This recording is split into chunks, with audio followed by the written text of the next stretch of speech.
The U.S. Navy is poised to make a giant leap forward, dropping bombs with drones from aircraft carriers. And it's all happening faster than you might think. Let's dive into this breaking news. But first, why does the Navy want to do this? Well, because the stakes have never been higher.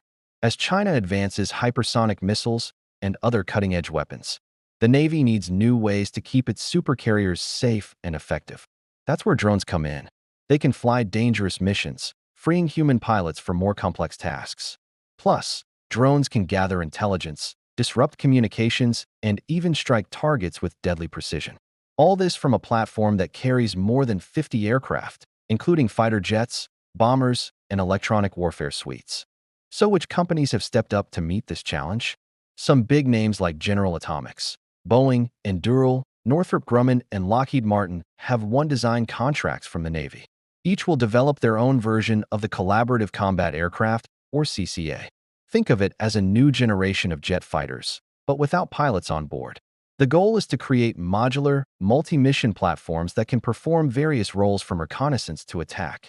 The best part, these drones can fly farther, stay longer, and carry more firepower than aircraft. Plus, they can connect to the Navy's advanced shipboard networks, sharing data with other assets in real time. It's an ambitious plan, but not without precedent. The Navy has tested similar drone concepts before. Let's take the X-47C, for instance. Back in 2013, this drone made history by taking off and landing on an aircraft carrier at sea for the first time. It paved the way for future unmanned platforms to follow. But let's be clear, these early tests were just the beginning. The real challenge is fielding a drone fleet that can operate safely and effectively alongside manned aircraft in some of the world's most volatile regions. That's where the latest developments come in. Let's look at how the Navy is integrating drones into carrier operations. First up, we have the MQ-25 Stingray. You might recognize it as the unmanned refueling aircraft developed by Boeing. The Navy has already declared it operational, meaning it's ready for action. In July, it completed its first at-sea test, demonstrating the drone's ability to take off and land on a carrier deck. The Stingray's primary role is to refuel fighter jets in mid-flight, extending their range and endurance. But it can also gather intelligence, disrupt enemy communications, and even serve as a decoy to lure enemy defenses. Then there's the MD-5 Mission Control System. Lockheed Martin is building this system as part of its Skunk Works autonomy platform. At its core lies the Advanced Battle Management System, or ABMS, which coordinates the actions of both manned and unmanned aircraft. When fully integrated, pilots can control drones from within their cockpits. Imagine a pilot flying an F-35C controlling a drone simultaneously with his wingman, expanding his situational awareness and attack options. This level of interoperability has never been seen before. Together, the Stingray and MD-5 form the backbone of the Navy's unmanned effort, enabling carriers to launch and manage drone fleets that roam far beyond the horizon.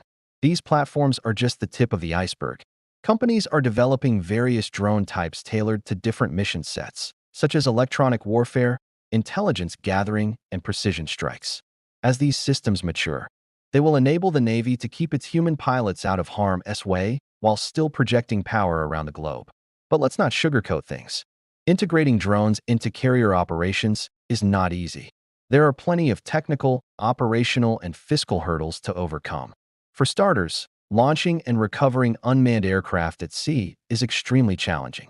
Carriers must juggle multiple demands on their flight decks, including refueling, rearming, and repairing damaged aircraft. Plus, drones require regular maintenance. Then there's the issue of reliability. As we saw with the recent drone mishap off the coast of Florida, autonomous platforms can malfunction. And when a $200 million drone crashes into the ocean, it's a big deal. Finally, there's the cost. Each drone should cost around $15 million to be affordable, but estimates run up to $30 million, straining carrier budgets. Despite these obstacles, the Navy is forging ahead, driven by the need to modernize its aging fleet and keep pace with rivals like China. They believe the payoff will be worth it, unleashing new levels of combat power from America's supercarriers.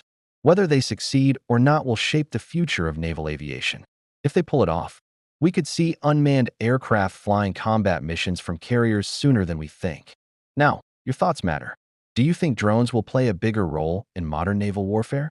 Share your thoughts below. We appreciate your insights. If you enjoyed, don't forget to like, share, and subscribe. Thank you for watching.